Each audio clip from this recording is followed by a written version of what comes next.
আমি এই কথাটা ক্লিয়ার করবো, এই সমন্বয়কে তো হারুন ধরে নাই। সমন্বয়কে ঊর্ধ্বতন কর্তৃপক্ষ নির্দেশে হারুনের কাছে হস্তান্তর করা হয়েছে। এটা তুমি লেখো ভিডিও এতে।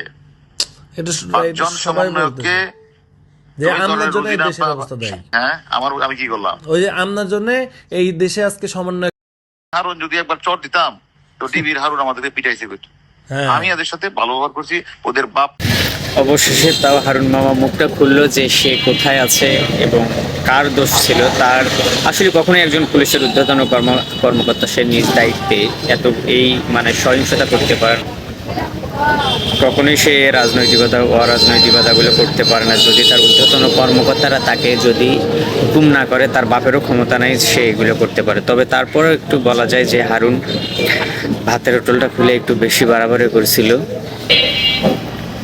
এবং তার মাঝে হচ্ছে তার ভাতের হোটেল তো ভাইরাল ছিল এবং তারপরে হচ্ছে ওই সময় আবার তার যে টুনটুনি, আপনারা টুনটুনির কথা অবশ্যই সকলেই জানেন যে টুনটুনি কেউ ভুলে যায়নি।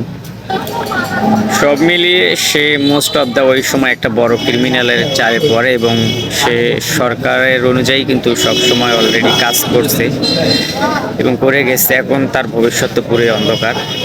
আসলে তাকে যে একটা খবরে প্রেজেন্টার বলেছিল যে আপনি কিন্তু হচ্ছে আওয়ামী লীগ যখন ক্ষমতায় থাকবে না তখন আপনি কোথায় যাবেন, সে কিন্তু বলেছিল যে দেশ থেকে কখনোই যাব না, আমি আওয়ামী লীগের হয়ে কাজ করেছি। সে হচ্ছে একজন বিসিএস ক্যাডার, বিসিএস দিয়ে সে পুলিশের ঊর্ধ্বতন কর্মকর্তা হয়েছে, কিন্তু আজ তার কোনো অস্তিত্বই নেই। আসলে বাপ তার বাপেকেও ছাড়ে না, এটা সত্য কথা।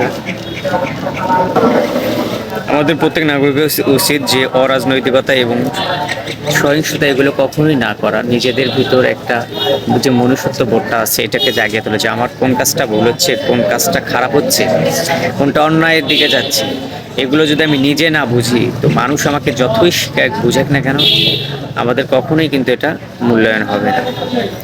সো আমাদেরকে ভাবিয়ে কাজ করতে হবে, ভেবে কাজ করলে হবে না। এখন আমার হিসেবে যে ডিবি হারুন যেখানেই থাক সেখানেই থাক নিয়ে এসে বিচারের আওতায় নিয়ে আসা হবে।